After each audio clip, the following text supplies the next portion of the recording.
Jangan lupa subscribe YouTube channel Metro TV News dan jangan lupa nyalakan notifikasinya. Pemirsa, libur panjang di akhir Oktober 2020 nanti yang terdiri dari tanggal merah dan cuti bersama, di mana pemerintah pun mewaspadai hal tersebut karena tentunya bisa berdampak pada kenaikan kasus COVID-19. Kita akan coba lihat kembali data pada akhir bulan Agustus 2020 dan juga bulan September 2020 berikut ini. Pemirsa, tampaknya kalau kita lihat bersama, libur panjang ini akan menjadi persiapan lebih bagi warga untuk ekstra berhati-hati dalam menerapkan protokol kesehatan. Berdasarkan hasil evaluasi, peningkatan kasus sempat melonjak tajam pada beberapa hari. Kita lihat datanya pada bulan Agustus 2020.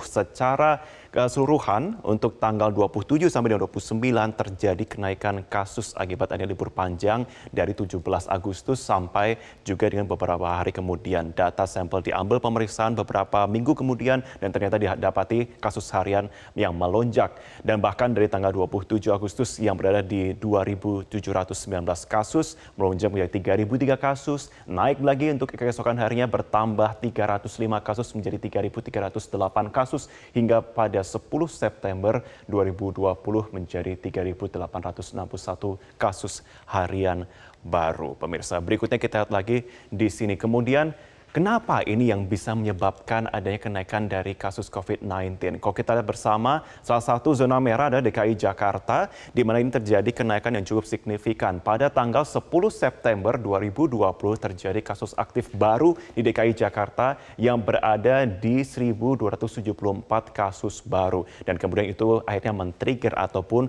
bisa membuat dari pemerintah Provinsi DKI Jakarta untuk memperlakukan kembali PSBB atau yang bisa kita kenal seperti PSBB total pada 14 September 2020. Namun ironisnya pada 3 hari penerapan PSBB kembali ini pada tanggal 16 September 2020 ternyata didapati rekor kasus baru di DKI Jakarta menjadi 1.505 kasus baru pada tanggal 16 September 2020. Untuk itulah kemudian pengetatan kembali dilakukan di sini. Kita akan lihat kemudian ada pernyataan dari Satgas ataupun juru bicara Satgas COVID-19 Wiku Adhisa Smito yang juga menyatakan di sini sebelumnya bahwa memang rata-rata kasus aktif di DKI Jakarta itu terus meningkat, begitu pula dengan ada di Indonesia, di mana kasus aktif di Indonesia ini ada 17,69% ataupun meskipun ini masih di bawah rata-rata dunia yakni 22,54%, namun ini masih menjadi perhatian yang sangat serius karena satu sisi rata-rata angka kesembuhan di Indonesia ini berada di 78,84%, di mana ini di atas rata-rata dari dunia yakni 74,67%. Namun tentunya ini bukan satu angka yang membuat kita bisa berleha-leha karena tentunya ini adalah sebuah bentuk angka agar kita semakin untuk bisa membantu proses meminimalisir dari penyebaran kasus COVID-19 di sini. Tentunya rem darurat tersebut tidak ingin kita tarik kembali sehingga membuat perekonomian yang tengah menggeliat ini menjadi terdampak lagi. Tetap jaga kesehatan Anda, patuhi protokol kesehatan dan hindari kerumunan.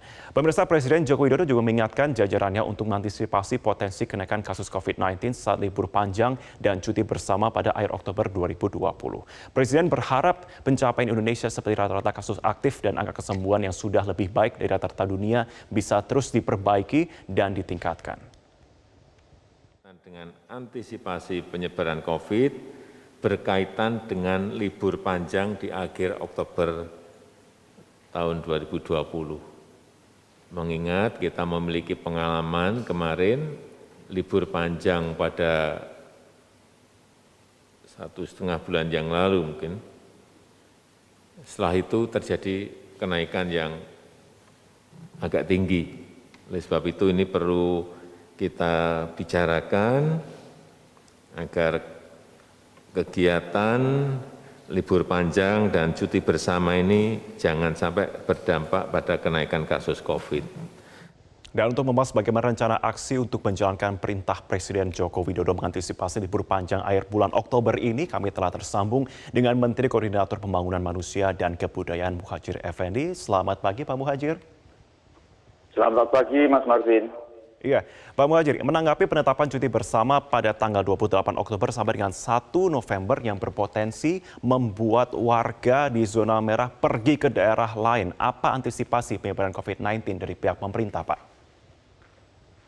Ya, ini memang sebuah keputusan yang sangat sulit ya harus kita lakukan karena libur itu adalah merupakan hak dari para karyawan, tetapi satu sisi kita berada di dalam kondisi di mana COVID masih mengancam kita, terutama tadi sudah disinggung bahwa setiap terjadi libur panjang itu selalu kemudian disusul seminggu kemudian ada kenaikan kasus. Tapi kita punya pengalaman 2 kali libur panjang, yaitu ketika memperingati Idul Adha dan kemudian 17 Agustus. Mudah-mudahan 2 pengalaman itu nanti bisa kita jadikan dasar untuk membenahi, melakukan perbaikan-perbaikan di dalam penanganan pencegahan terhadap penularan COVID-19 ini pada libur panjang akhir Oktober ini, Mas Marvin. Oke, apa imbauan khusus dari pemerintah, Pak, untuk warga, Pak? Saya minta supaya tetap standarnya yang mematuhi 3M itu, pakai masker yang benar, kemudian rajin cuci tangan, dan jaga jarak. Dan juga hindari semaksimal mungkin kerumunan, kalau tidak perlu tidak usah ikut kerumun-kerumun. Saya kira itu kuncinya. Kemudian kemarin sudah ada kesepakatan nanti untuk koordinasi dengan daerah itu akan dilakukan oleh Pak Mendagri, Pak Tito. Tentu saja akan melibatkan anggota komite semuanya, karena memang kuncinya itu adalah di tingkat daerah ya, baik itu provinsi, kabupaten, kota, bahkan tingkat kecamatan maupun desa. Kalau mereka tetap bisa melaksanakan seperti dulu dan kemudian telah melakukan evaluasi terhadap penanganan kemarin, kemudian itu dijadikan dasar untuk melakukan perbaikan, saya yakin kita bisa menekan seminim mungkin risiko dari libur panjang ini. Oke, Pak Muhadjir, secara spesifik bagaimana sosialisasi dengan pemerintah? Katakanlah di beberapa daerah seperti DKI Jakarta sudah membuka fasilitas umumnya, memberlakukan kapasitas maksimal di sebuah katakanlah mal ataupun juga rumah makan. Apakah dalam mengantisipasi ini ada peraturan yang semakin diperketat lagi di sini? Pasti kan ada 5 kemungkinan ya mereka memanfaatkan libur itu. Pertama itu mereka akan memerayakan Maulid Nabi, karena ini di beberapa daerah itu biasanya ada upacara-upacara tradisional, perayaan yang melibatkan kerumunan massa, dan itu nanti Pemda supaya membuat keputusan yang bijak bagaimana supaya perayaan-perayaan itu diganti dengan kegiatan-kegiatan yang lebih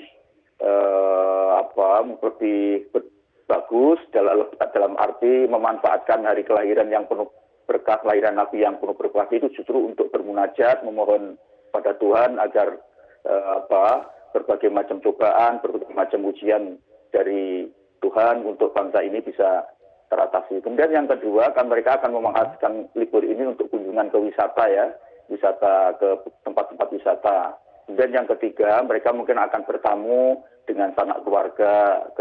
Itu yang harus kita waspadai, mereka akan datang ke kampung-kampung dari pusat kota, yang itu tadi sudah disinggung tentang kehadiran dari daerah-daerah merah, daerah-daerah yang masih tingkat COVID-nya masih tinggi, supaya waspada. Kemudian yang keempat, itu kan mereka mungkin akan berkunjung ke mal, ke pusat perbelanjaan, tempat-tempat hiburan.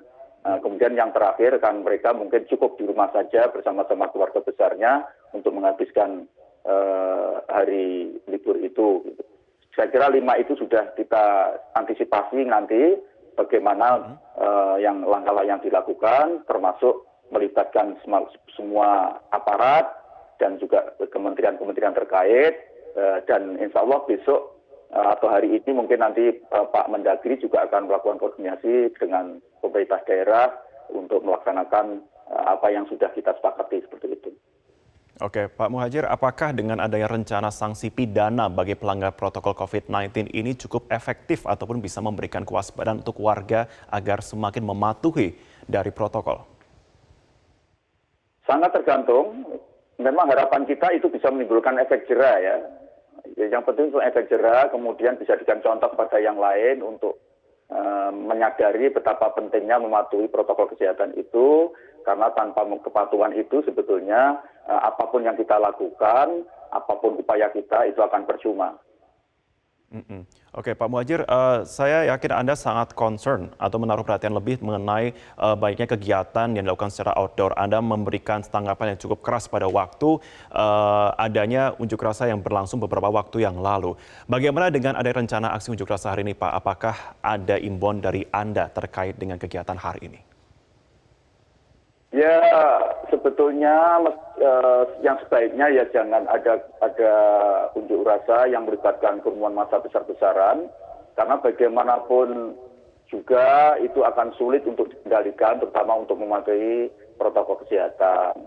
Memang unjuk rasa itu adalah bagian dari hak ya untuk mengeluarkan pendapat, mengekspresikan pendapat, tetapi supaya proporsional, memahami atau secara bijak mempertimbangkan kondisi yang ada. Kita kan sekarang dalam kondisi sedang perang melawan COVID-19 dan salah satu faktor yang paling rentan itu adalah ketika terjadi kerumunan massa yang jumlahnya sangat banyak dan tidak tahu asal-usulnya, tidak tahu status kesehatannya, kemudian mereka nanti akan melakukan kegiatan-kegiatan yang punya potensi menularkan satu sama lain. Dan ini himbauan saya, mudah-mudahan kegiatan-kegiatan seperti itu supaya dibatalkan kalau bisa.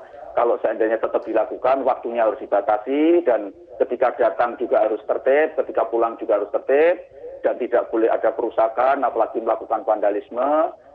Dan bagaimanapun juga mohon dipahami tentang kondisi aparat kita, bagaimanapun aparat itu juga manusia, punya batas ketahanan, pusat batas kesabaran, sehingga jangan sampai kemudian memancing situasi yang tidak terkendali. Oke, terakhir Pak Muhadjir, imbauan bagi warga yang terpaksa harus keluar kota, bagaimana untuk bisa tetap menjaga agar tetap mematuhi protokol kesehatan? Saya sarankan supaya mereka terutama yang berasal dari kota-kota yang selama ini sudah dikenal sebagai pusat COVID, gitu, pusat wabah COVID, supaya harus memastikan bahwa mereka ketika sebelum pergi dia sehat. Misalnya harus tes swab, syukur-syukur menggunakan harus swab, paling tidak harus dicek betul menggunakan rapid test bahwa dia sehat, dia bebas dari COVID. Itu yang penting. Kemudian yang kedua, hati-hati ketika di perjalanan, jangan sampai kemudian dia ketemu, kemudian berakrab-akrab dengan orang-orang yang tidak dikenali tanpa memperhatikan protokol kesehatan.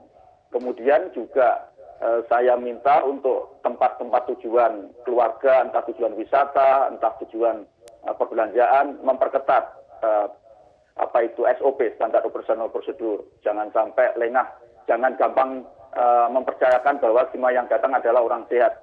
Nah, ini yang jadi sekarang ini mencurigai orang itu lebih baik daripada tanpa kecurigaan dalam konteks COVID ini. Jadi bentuk kecurigaan itu adalah salah satu bentuk ekspresi yang baik untuk menangani COVID-19 ini. Baik, terima kasih sudah bergabung bersama kami Menteri Koordinator Pembangunan Manusia dan Kebudayaan Muhadjir Effendi di Metro Pagi Prime Time. Selamat pagi Bapak, terima kasih.